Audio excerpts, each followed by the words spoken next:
And I would like to now, call Mr. Amrendra Kumar, Vice President, Ramky and Whole-Time Director. So, Mr. Kumar, Ramky is one of the oldest pillars of waste management in India. They have been across various states.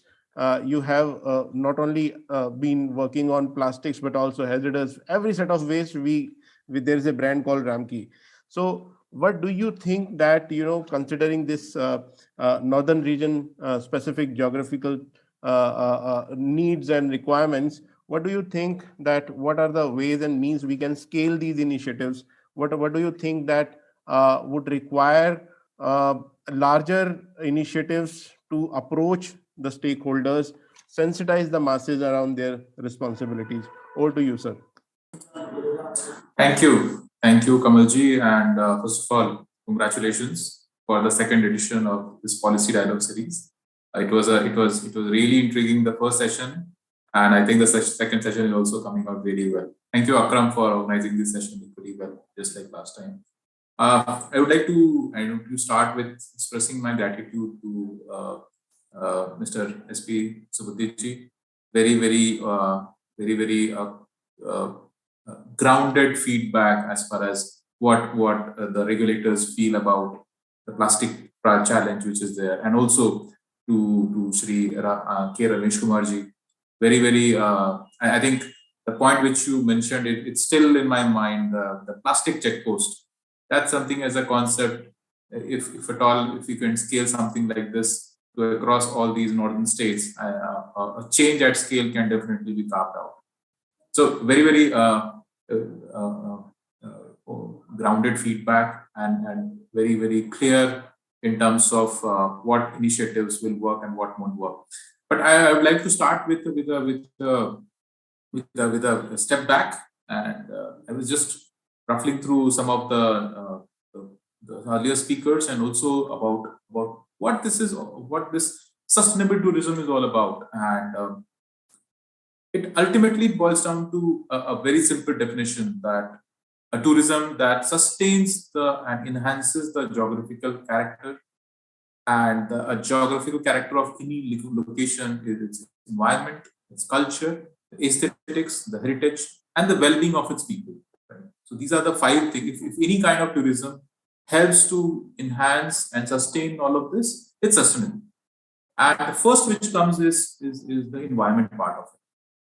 And when it comes to environment, we know that the plastics in any tourism-centric location is one of the major challenges, or one of the major focus area when it comes to protecting and conserving our environment. But again, I've been saying this all over, and I would love to repeat this. Plastics is a wonder material, badly managed by us. That's what plastic means for us, and as a company, the way we look at plastics. It's a wonder material, low cost, efficient, mass production, a good scalable business which can be built around this. But then, yes, we have not been able to manage this once the useful life of that material is over.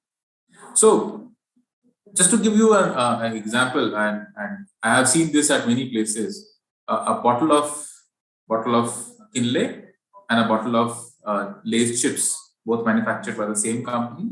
It's one of the favorite pastime at any tourism location. So chips and water, that's something I'm sure we all can recollect having at any during any of our vacations. Once it is used, the bottle, if it falls on the ground, 5 minutes, the bottle is gone. Why? It has value. The Lay's wrapper, it can stay there for years. Nobody is going to come and pick it up. Why? There is no value. Or the value is yet to be derived, or the value has not been discovered till now. So there is a need to understand the human behavior, understand what kind of technology and infrastructure we have, and then decide what works for these locations and what won't work for these locations.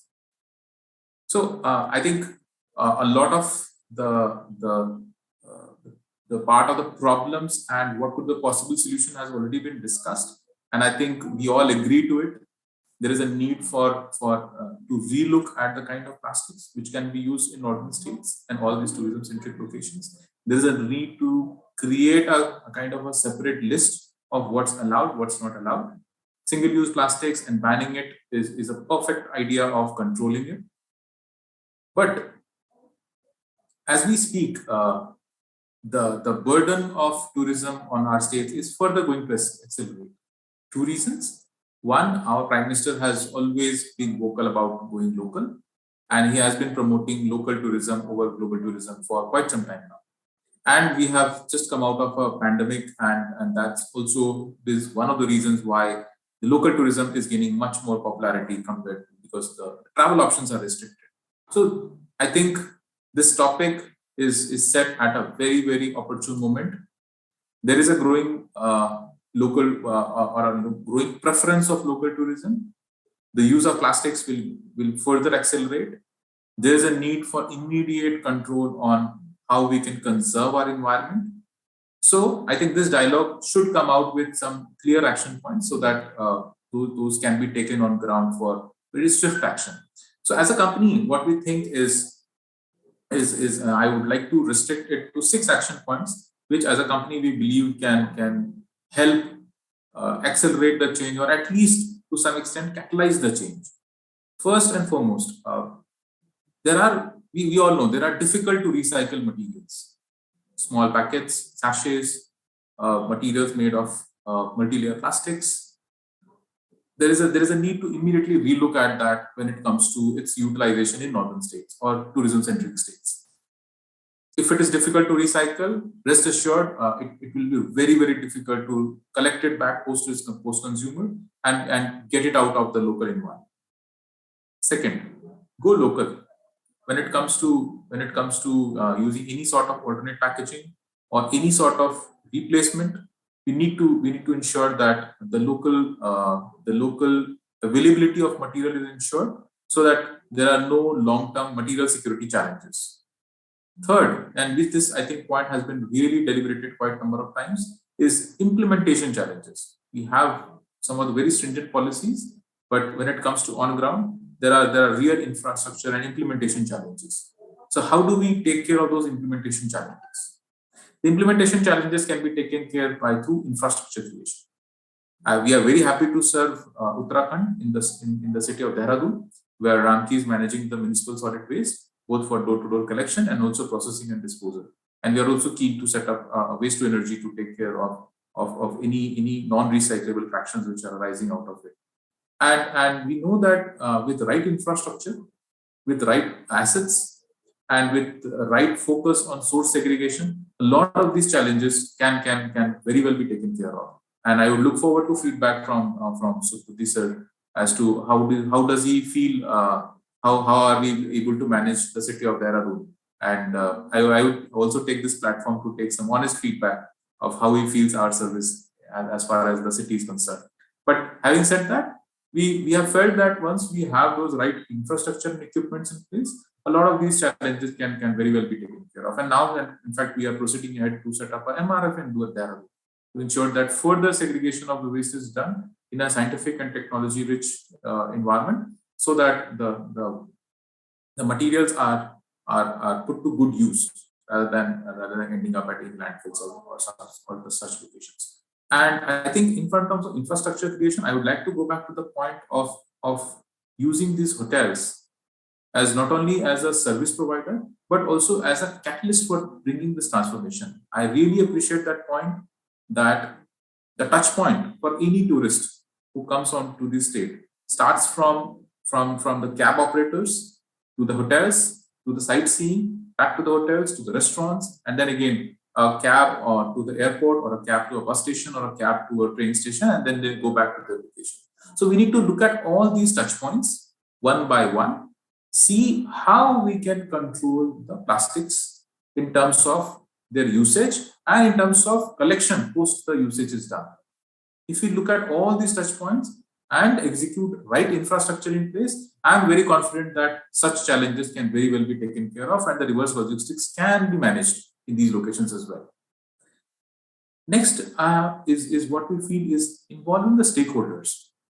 When it comes to all of these tourist-centric cities, it is really important to understand that who are all the stakeholders which are involved, right from the tour guide to the reception to the people who are providing all the services from the point a tourist enters to the time he leaves. We need to ensure that the stakeholders are very aligned on how we are going to control the plastic pollution and how are we going to minimize the waste generation. And fourth, or the fifth one is investment in human capital. In Dehradun, that's a experience. What we have is that it was really tough initially for us when we started off, when we started serving the city, to get the right human capital in place to ensure that the understanding is consistent across all the stakeholders, both in terms of the people who are collecting the waste, to the people who are transporting the waste, to the people who are handling the waste, who are doing the source segregation and everything. So I think it's also very important to ensure that we invest in the right human capital to ensure that the whatever policies and whatever we want to implement gets implemented in letter and spirit. And I think, Kamalji, I totally agree on your point that all these northern states represents a common challenge and as well as a common opportunity as well. So if all these northern states can collaborate and come to a common platform, there can be a very consistent policies across which can work for all these states. And then what will actually happen is that there will be a policy consistency. And also, if there is a need for creating an alternate packaging or a redesigned packaging, there will be a large enough market for all the brand owners to ensure that those also can be served in an economic and cost efficient model. So with this, I would like to hand over it back to Kamalji. Very happy to be here and look forward to the rest of the session.